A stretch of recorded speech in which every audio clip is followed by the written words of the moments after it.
Naalala nyo pa ba ang nagpauso ng Dream Shake move na ito mga idol? Ang binansagang The Dream sa NBA, ang 2-time NBA champion, 2-time finals MVP, 1-time regular season MVP, 2-time defensive player of the year at 12 times NBA All-Star. Well, ito ay walang iba kundi si Hakeem The Dream Olajuwon. Kaya sa video natin ngayon mga idol ay ating pag-uusapan ng kanyang kwentong basketball. Kaya tara mga idol, diretso na tayo. Ipinanganak si Hakeem Olajuwon sa Lagos, Nigeria. Siya ay kabilang sa Muslim community. Kaya nag-high school itong si Hakeem Olajuwon sa Muslim Teachers College. Sa mga panahon na yon mga idol ay soccer goalkeeper itong si Hakeem Olajuwon. Naging tulong nga ito sa kanya upang mahasa ang kanyang footwork at agility.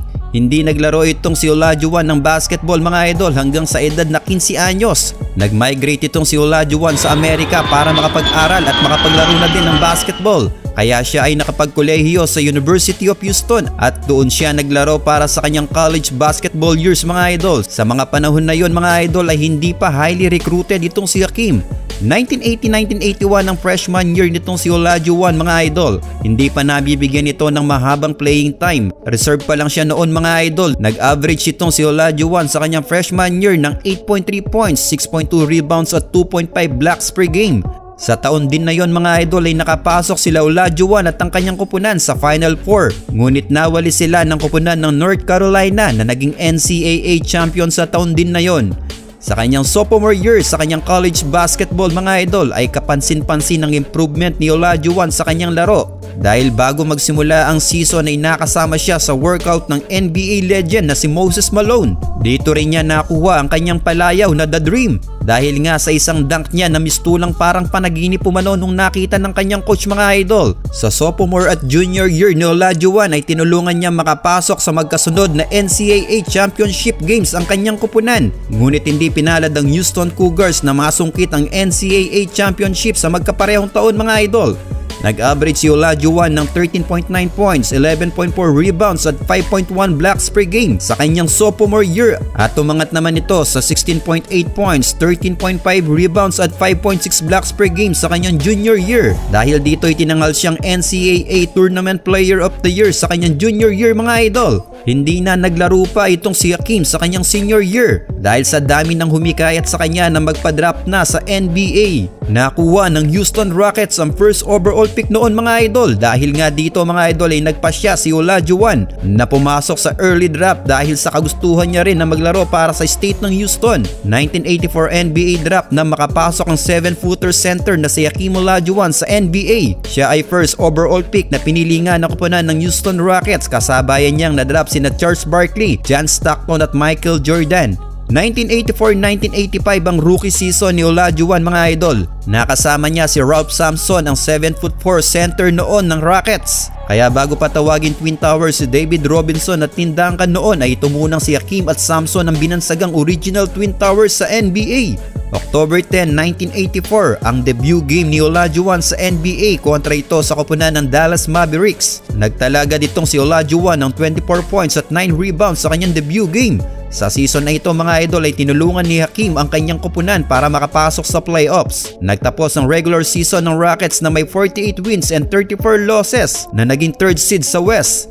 Nag-average si Olajuwon sa kanyang rookie season ng 20.6 points, 11.9 rebounds at 2.6 blocks per game. Pumangalawa siya sa Rookie of the Year voting noon, ngunit dahil kasabayan niya si Michael Jordan ay hindi niya nakuha ang Rookie of the Year award dahil nasungkit ito ni Michael Jordan. Dahil sa magandang pinakita ni Olajuwon sa season na yun ay nakapasok ang Rockets sa playoffs, ngunit nalaglag kaagad sa first round kontra Utah Jazz mga idol. Hindi nga may tatanggi na naging magandang rookie season ito para kay Hakeem Olajuwon. 1985-1986 ang pangalawang season ni Olajuwon sa NBA. Hindi nakitaan ng pagbabago si Olajuwon pagdating sa kanyang laro mga idol. Mas nakilala na siya noon dahil sa kanyang Dream Shake move. Dahil isa kasi itong si Olajuwon sa pinakamagandang footwork kumpara sa ibang big man mga idol. Nag-average siya sa season na ito ng 23.5 points, 11.5 rebounds at 3.4 blocks per game. Hindi rin nakapagtataka mga idol kung bakit nakapasok ulit ang Rockets sa postseason noon dahil nga sa performance nitong si Olajuwon. Natapos ang regular season ng Rockets na may 51 wins and 31 losses. Mas bumuti kumpara last season. Nakaharap ng Rockets ang 7th seed ang Sacramento Kings. Winalis nila ang kupunan ng Kings ng walang kahirap-hirap mga idol at sa semifinals naman ay nakaharap nila ang Denver Nuggets. Tinapos nila ang serye hanggang Game 6 kaya naka-advance pa sila sa Western Conference Finals. At sa Western Conference Finals ay nakaharap nila ang pader na koponan din noon ng Los Angeles Lakers na pinamumunuan ng kanilang duo noon na si Kareem Abdul-Jabbar at Magic Johnson. Ngunit hindi umubra ang duo ng Lakers mga idol. Pinadapa ni Olajuwon ng Lakers na kamuntikan pang mawalis. Tinapos sa Game 5 ang kanilang serye. Masasabi natin na binuhat talaga ni Olajuwon ang koponan ng Rockets sa serye nila kontra Lakers mga idol. Dahil nag-average ito ng 31 points per game, 11.2 rebounds at 4 blocks per game. Naging malaking rason nga itong si Olajuwon mga idol sa mga panalo ng Rockets sa playoffs. Kaya naman sa unang pagkakataon sa kanyang karera ay nakapasok siya sa NBA Finals. Ngunit mas pader na koponan ng kanilang haharapin sa finals mga idol. Ito ang koponan ng Boston Celtics. Sila Bill Walton, Kevin McHale, Robert Parrish at Larry Bird. Napakalakas ng roster ng Boston Celtics noon mga idol. Kaya nahirapan ng husto ang Rockets sa finals. Well, nagtapos ang serye sa Game 6 at bigo itong si Olajuwon na masungkit ang kanyang unang kampyonato. Talon tayo sa kanyang 5th season. 1988-1989 season, ito yung season mga idol na kung saan na-trade yung kanyang twin tower na si Ralph Sampson. Dahil nga sa pagkawala ni Sampson sa koponan ng Rockets ay wala na itong nakakatulong rebound. Kaya no choice ito mga idol na siya ang sasalo sa responsibilidad niyang ito. Ngunit umani naman siya dito mga idol dahil siya ang tinanghal sa season na yun bilang NBA rebounding leader. Nag-average itong si Olajuwon ng 24.8 points, 13.5 rebounds at 3.4 blocks per game. Kaya kahit nawala ang kanyang twin tower ay pasok pa rin sila sa NBA playoffs. Ngunit inalat sila sa first round ng playoffs nang talunin sila ng Seattle Supersonics. Naging espesyal naman ang 1989-1990 season para kay Hakeem Olajuwon. Sa season na ito masasabi natin mga idol ang best season ni Olajuwon pagdating sa depensa. Dahil sa season na ito mga idol ay tinanghal si Olajuwon bilang NBA blocks leader na may average na 4.6 blocks per game. Nasungkit rin niya ang rebounding leader sa pangalawang sunod na taon. Nag-average kasi siya noon ng 14 rebounds per game. Sa season rin na ito nagtala si Olajuwon ng quadruple double mga idol. Ito ay nangyari noong March 29, 1990 kontra Milwaukee Bucks. Nagtala siya ng 18 points, 16 rebounds, 10 assists at 11 blocks. Ngunit sa kabila ng kanyang mga nakuhang achievements sa first round pa lang ng playoffs ay nilaglag sila ng Los Angeles Lakers. 1990-1991 season mga idol ay naging magandang season para sa koponan ng Rockets dahil natapos ang regular season nila na may 52 wins and 30 losses. Pang-anim sila sa Western Conference. Ngunit sa kabila ng kanilang magandang simula mga idol, sa pangalawang pagkakataon ay nakaharap nilang muli ang Lakers at muli silang nilaglag sa first round ng playoffs. 1992-1993 season naman nang magawa ni Hakeem ang kanyang isa sa pinakamagandang stats ng kanyang karera dahil nag-average siya sa season na ito ng 26.1 points at 13 rebounds per game. Natapos ang season ng Rockets na may best franchise record na 55 wins mga idol. Sa season ding ito mga idol nang itanghal si Olajuwon bilang Defensive Player of the Year. Pumasok ulit sila sa playoffs ngunit sa second round nang pataubin sila ng Seattle Supersonics. Nakalakasan ni Shawn Kemp. 1993-1994 season ang masasabi nating pinaka-prime ni Olajuwon sa kanyang karera dahil sa season na ito mga idol na makuha niya ang kanyang unang kampyonato. Hindi lang yan mga idol dahil siya din ang itinanghal noon na regular season MVP at Defensive Player of the Year. Ito ay nangyari mga idol sa season lang na ito. Nag-average kasi siya noon ng 27.3 points, 11.9 rebounds at 3.7 blocks per game. Tinapos nila ang regular season ng may standing na 58 wins and 24 losses at pumangalawa sa Western Conference. Nilampaso nila ang kanilang mga nakatapat sa playoffs mga idol at muli ngang nakapasok ang Houston Rockets sa NBA Finals. Nakaharap niya dito ang 7-footer big man din na si Patrick Ewing at ang koponan ng New York Knicks. Napakagandang laban mga idol ang pinakita ng dalawang koponan na ito na umabot pa sa Game 7 ng kanilang serye. Ngunit nang ibabaw ang husay ni Olajuwon, nag-average siya sa serye nilang yon ng 26.9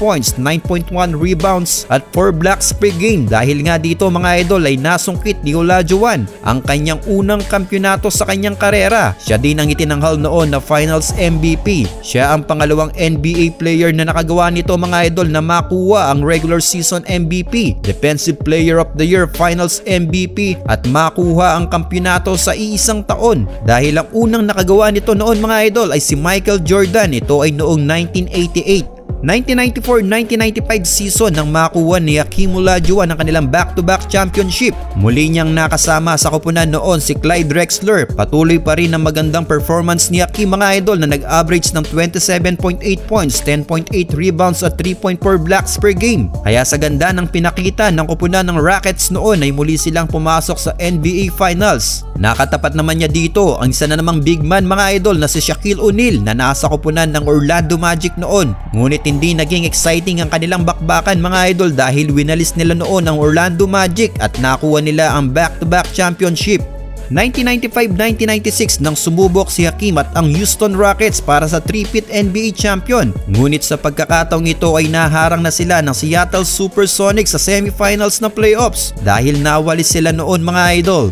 1996-1997 season na makasama naman niya ang ringless na si Charles Barkley na gusto-gustong magkampiyon mga idol. Maganda nilang nasimulan ng season noon mga idol na naging malaking tulong talaga si Charles Barkley na halimaw din kung rebound. Pumangatlo sila sa Western Conference at tumabot pa sa Western Conference Finals. Ngunit nakaharap nila noon ng Utah Jazz na kalakasan ni Karl Malone at John Stockton. Umabot lang sa Game 6 ang kanilang serye mga idol. May pagkamaadat lang din talaga si Charles Barkley sa kampyonato.